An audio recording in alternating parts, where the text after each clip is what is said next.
अब सत्य क्या है? सत्य एक छोटी सी व्याख्या में कहा जा सकता है कि सत्य यह है कि आप आत्मा हैं। आप अहंकार, मनोविकार, शरीर आदि कुछ भी नहीं, आप स्वयं आत्मा हैं। ये परम सत्य। और इसको जानने के लिए आपको आत्मा होना पड़ेगा। जब तक आप आत्मा नहीं हुए तब आपके लिए हर एक चीज़ जो बेकार है वही आप है। आपका मकान है, आपका ये है। जब तक आप ये कहते कि ये मेरा है तब तक आप वो नहीं है। जब तक आप कहते हैं कि मेरी मोटर है, माने आप मोटर नहीं है। लेकिन जब आत्मा आप हो जाते हैं तो आप कहते हैं माँ मैं आत्मा हूँ, मैं आत्मा हूँ। ये सत्य। लेकिन जैसे ही सत्य हमारे अंदर प्रकटित होता है तब हमारे चित्त में क्या परिवर्तन हो जाता है? सबसे पहले तो इस आत्मा के प्रकटीकरण से जो लोग बुद्धिवादी होते हैं उनके बुद्धि में प्रकाश आता है, और जो हृदयवादी होते हैं उनके हृदय आनंद से डोलने लग जाते हैं। तो उसके बारे में मैं कल बताऊं। लेकिन आज बुद्धिवादियों की बात मैं बताती हूँ कि जो बुद्धिवादी होते हैं उनकी बुद्धि में एक प्रकाश आ जाता है और वो देखते हैं कि यहाँ बैठे बैठे हम महसूस कर रहे हैं इन उंगलियों के अग्रों में के इस आदमी में क्या शिकायत है और हम में क्या शिकायत है। हम किस तरह से इस चीज़ को महसूस कर रहे हैं। एक बार जब शुरू में इंग्लैंड में हमने काम किया, आप आश्चर्य करेंगे, 4 साल तक हम 7 आदमियों की खोपड़ी ठीक बैठे करते रहे। परेशान हो गई तबीयत। मैंने कहा इससे अच्छा उस हिंदुस्तान में काम करे, पर क्या करें, हमारे पति की वहाँ नौकरी है। तो मैंने कहा चलो इन पे कुछ हाथ चला सके। तो 7 साल तक मार परेशान हो गए। 4 साल तक हमने 7 आदमियों पे मेहनत करी। लेकिन उस वक़्त एक साहब जब वो पार हुए तो उन्होंने कहा कि आप कहते हैं, उनको तो विश्वास नहीं होता ना कि यहाँ बैठे बैठे आप सामूहिक चेतना में जागरूक हो जाते हैं और ये सामूहिक चेतना आपके नसों पे प्रदर्शन देती है, उसकी प्रचिति देती है। तो किस तरह? मैंने कहा अच्छा तुम कोई सवाल पूछो। कहने लगा कि अच्छा मेरे पिता की चिट्ठी नहीं आई, बहुत दिन से टेलीफोन नहीं आया, मैं जानना चाहती हूँ मेरे पिता कैसे। अच्छा, मैंने कहा ऐसे हाथ करके और तुम ध्यान करो अपने पिता का। एकदम से उनकी उंगली यहाँ पर बुरी तरह से जलने लगी। कहा माँ इसका क्या अर्थ हुआ? मैंने कहा देखो बेटे, ये सब आपके पिता के चक्र हैं और ये जो है विशुद्धि चक्र है। तो अंग्रेजी में मैंने कहा कि he must be down with very bad bronchitis. और जब मैंने ऐसे कहा, उसने कहा सच बात है? मैंने कहा हाँ, तो फ़ोन करो। जब उन्होंने फ़ोन किया तो उनकी माँ फ़ोन पर आई और उन्होंने यही वाक्य कहा, your father is down with very bad bronchitis. उसके बाद उनका अच्छा अब क्या करें? मैंने कहा अच्छा मैं तुमसे बताती हूँ इसको किस तरह से ठीक करना है। और जब वो किया तो 1 घंटे बाद उनकी माँ का फ़ोन आया। उनका भाई पता नहीं क्या चमत्कार हो गया कि तुम्हारे फादर एकदम आधे घंटे बाद उठ के खड़े हो गए, इस परफेक्टली ऑल राइट। ये चित्त की कमाल, जिसे चित्त कहते हैं, ये असली चित्त है जिसमें सत्य का प्रकाश आ जाता है। यहाँ बैठे बैठे आप ये सब कार्य कर सकते हैं। आज तक मनुष्य ने कोई सा भी जीवंत कार्य नहीं किया, सब मरा हुआ कार्य हम लोग कर रहे हैं। मैंने कल ही बताया आपसे, जीवंत कार्य सिर्फ आत्मा के प्रकाश से हो सकता है, जबकि हाथों के उंगलियों के सहारे सारी कुंडलिनी उठती है। आज आपने डॉक्टर वॉरेन को सुना है, इनकी जो बातें हैं, जो भी कहा, इससे बहुत गहरे आदमी हैं। इन्होंने कम से कम कुछ नहीं तो 4-5 हज़ार ऑस्ट्रेलिया के लोगों को आत्मदर्शन दिया और इन्होंने कुल वहाँ 12 शहरों में सेंटर्स खोले हैं। सिर्फ सिडनी में ही 7 सेंटर्स हैं। इतना इन्होंने कार्य किया। और ये आदमी बिल्कुल गए बीते हालत में यहाँ आए थे, बहुत बीमार थे। इतनी समर्थता इस आत्मा ने दे दी। यही समर्थ, यही कहा जाता है मराठी में, समर्थाचिया वक्र पाहे असा सर्व भूमंडली कोण आहे। हमारे शिवाजी महाराज भी आत्म साक्षात्कारी थे। देखिए उनका जीवन कितना शुद्ध था। कर आप तुकाराम या ज्ञानेश्वर जी, नामदेव जी, गोरा कुंभार, किसी का भी जीवन देखें तो आप कहेंगे कि माँ इतने शुद्ध कैसे थे? क्योंकि आत्म साक्षात्कारी थे। आत्म साक्षात्कारी मनुष्य शुद्ध रहता है, अपने में समर्थ रहता है और किसी तरह से आशंकित नहीं रहता है। हर समय जानता है कि उसकी रक्षा परमात्मा करने वाले हैं। आपको परमात्मा के साम्राज्य में आना चाहिए। आजकल के ज़माने में ये बातें करना, लोग सोचते हैं ये निरी बेवकूफ़ी है, क्योंकि जो बेवकूफ़ होते हैं वो दूसरों को हमेशा इस तरह से समझते भी। लेकिन बात सही यह है कि जो हज़ारों वर्षों से अपने देश में कहा गया है कि आत्म साक्षात्कार को प्राप्त करिए, वो बात बिल्कुल सही है, और वही बात आज मैं दोहरा रही हूँ। इन लोगों की बातों में आ करके, इन लोगों के झांसे में आ करके आप दूसरी बेवकूफ़ी कर रहे हैं। पहले इनके झांसे में आके देश को बेच डाला, और अब इनके झांसे में आ करके आप अपनी जो पुरानी पुरातन सबसे बड़ी चीज़, मूल्यवान चीज़ है, उसको भी खो देंगे।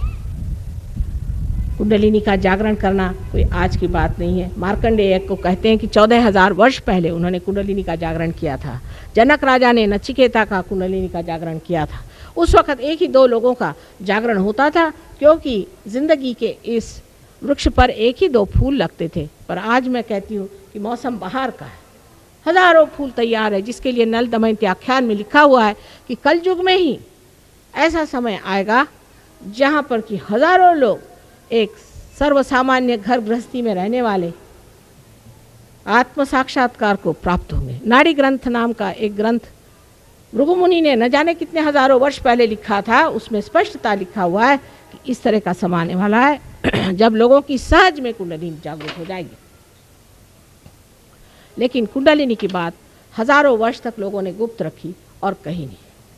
ज्ञानेश्वर जी ने अपने ज्ञानेश्वरी में 6ठे अध्याय में, जबकि उन्होंने गीता पे टीका लिखी, उनसे रहा नहीं गया, उन्होंने उस पर कुंडलिनी का वर्णन कर दिया।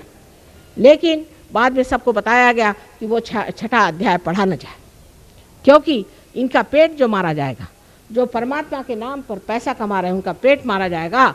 तो उन्होंने कहा कि आप 6ठा अध्याय मत पढ़िए। 6ठा अध्याय पढ़ने से लोग जान लेते कि ज्ञानेश्वर जी ने डिंडी करने के लिए नहीं कहा था, कभी नहीं कहा था कि आप तंबाकू चढ़ा करके और विट्ठल विट्ठल करके अपनी तंदुरुस्ती चौपटाए। उन्होंने कहा था कि ध्यान करके परमात्मा को प्राप्त हो।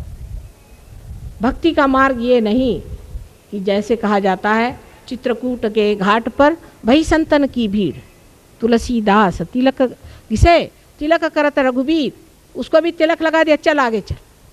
उनको नहीं पहचाना, हनुमान जी को नहीं पहचाना, क्या फ़ायदा। ये एक जिसने आत्म साक्षात्कार को प्राप्त नहीं किया, उसकी क्या दशा होती, ये तुलसीदास जी ने वर्णित किया हुआ। इसलिए आत्म साक्षात्कार होना बहुत आवश्यक है। आत्म साक्षात्कार करने के लिए कोई कोई ऐसे अजीब अजीब प्रश्न पूछते हैं कि आप ही क्यों करते हैं, भाई आप करो, मुझे तो बड़ी खुशी हो, आप आइए पधारिए, मैं आपको 10 हार पहनाऊँ, मुझे छुट्टी करिए। अगर आप कर सकते हैं तो क्या करें, क्योंकि मैं कर सकती हूँ इसलिए वो नाराज़ है। लेकिन अगर आप कर सकते हैं तो बड़ी अच्छी बात है, आप करिए ना। ये कोई काम आसान नहीं है, पहाड़ों जैसी कुंडलिनी उठाना आसान चीज़ नहीं है। लेकिन इसलिए कि कुछ कहना ही चाहिए तो लोग किसी किस तरह की बातें करते रहते हैं। इससे कोई हमारा क्या लाभ होने वाला है, हम तो सब प्राप्त हैं, हमारे पास तो सब कुछ है, लेकिन बांटे बगैर मज़ा भी नहीं आता। इसीलिए मैं कहती हूँ कि हम तो बड़े कैपिटलिस्ट हैं और हम बड़े भारी कम्युनिस्ट भी हैं, क्योंकि बांटे बगैर मज़ा नहीं आता है और सब दूर घूमते फिरते रहते हैं जंगलों में, गरीबों के पास, अमीरों के पास, सबके पास दौड़ते रहते हैं कि बाबा अपने आत्म साक्षात्कार को प्राप्त करो। एक माँ की इच्छा यही है कि जब तुम्हारा ही इतना बड़ा धन, तुम्हारे अंदर इतनी संपत्ति है, तो क्यों न उसे प्राप्त करें, उस संपत्ति को क्यों न प्राप्त करें, उस संपत्ति को हम क्यों न अपने अंदर पनपने दें और उसका उपयोग करें, उसकी शक्ति पर हम जागरूक हों। ये हमारा देश का धरोहर है, ये हमारा देश का धरोहर है। इसको जान लीजिए कि आपका और कोई धरोहर नहीं, और सबसे मूल्यवान धरोहर ये है। जिस दिन आप इसे प्राप्त करेंगे उस दिन सारा संसार आपके चरणों में लौटेगा। ये लोग जब आए थे परदेश से, आते साथ इस भारत भूमि की मिट्टी इन्होंने अपने सर में लगा ली। और जब ये तुकाराम के स्थल पर गए थे देहू में, और वहाँ जब ऊपर पहुँचे तो लोगों ने बताया कि माँ ये तो मिट्टी पे अपना सर रगड़ रहे थे। मैंने कहा क्यों? कहले माँ चैतन्य जो है ज़मीन के अंदर से फूट पड़ रहा था, चैतन्य हम देख रहे थे एकदम जैसे कि अंदर से फव्वारे निकल रहे थे। ये एक आत्म साक्षात्कारी ही देख सकता है, क्योंकि उसने सत्य को पाया है। और आपको ज़्यादा दूर जाने की ज़रूरत नहीं, आप अपने उंगलियों पे जान सकते हैं सत्य क्या है और असत्य क्या है। कोई आदमी है वो झूठा है, सच्चा है, कोई चीज़ है वो अच्छी है, बुरी है, कौन सा कार्य करना चाहिए, इसका पूरा विवेक आपको चैतन्य जब आप पा लेते हैं तो चैतन्य ही सब सजा देता है। पर इतना ही नहीं, इससे कहीं अधिक ज्ञानी आप हो जाते हैं और उस ज्ञान का कोई वर्णन नहीं किया जाता। जैसे कि आप नानक साहब हैं, उन्होंने कहा कि कहे नानक बिन आपा चीन्हे मिटे न भ्रम की काई। उन्होंने कहा जब तक अपने आप को आप पहचानोगे नहीं तब तक भ्रम मिट नहीं सकता। तो वो लोग अखंड पाठ करते हैं, अखंड पाठ 2.5 दिन का होता है, तो वो उंगली रखेंगे, भाई यहाँ ख़त्म हुआ, अब इससे दूसरे आके आदमी उस उंगली पर पकड़ के फिर वो अखंड पाठ पढ़ेंगे। 2.5 दिन के बाद थक थुका के सब सो जाएंगे, तीसरे दिन शराब पिएंगे। रट रहे हैं, बिना आपा खोजे मिटे न भ्रम की काई। रटने से क्या परमात्मा मिलेगा? वैसे कबीरदास जी ने एक खास बात कही है कि पढ़ी पढ़ी पंडित मूर्ख भय। जब मैं छोटी थी मैं सोचती थी कबीरदास जी ऐसा क्यों कह रहे हैं, ऐसे कैसे हो सकता है? लेकिन पढ़ना और व्यक्तित्व में बहुत अंतर है। आदमी जब पढ़ता है, कोई अगर गीता पे भाषण देता है तो सोचता है कि वो व्यास मुनि हो गया। अहंकार बीच में खड़ा है एक बड़ा भारी पहाड़ बन के। इसलिए भाषण देते वक्त लोग बातें ऐसी बड़ी बड़ी करते हैं और अंदर से सारा खोखलापन। 2 दिन उनके पास जाइए तो पता चलता कि हे भगवान, इतना ये खोखला आदमी ये इतनी बड़ी बड़ी बातें करता है, इसे कोई भी लज्जा नहीं आती, इस तरह की बातें कैसे करता है? क्योंकि उसके अंदर धर्म नहीं, धर्म की शक्ति नहीं। जिस आदमी में धर्म की शक्ति होती वो कभी भी इस तरह की असत्य बात बाहर और अंदर से पूरी तरह से एक खोखलेपन से जीवन नहीं बिता सकता। मनुष्य के व्यक्तित्व के लिए आज ज़रूरी है कि आप अपने आत्मा को जान लें, उसके बाद आप अपने धर्म को भी जान जाएंगे, अपने शरीर को जान जाएंगे, अपने प्रकृति को जान जाएंगे, अपने स्वभाव को जान जाएंगे, अपने चक्रों को जान जाएंगे। कम से कम मैं कहती हूँ कि आपके गुरु हैं तो कम से कम आपकी तंदुरुस्ती तो अच्छी रखें। पैसा तो खूब ले रहे हैं, तंदुरुस्ती तो आपकी चौपट है। किसी को पैरालिसिस हो रहा है, किसी को और कोई बीमारी हो रही है।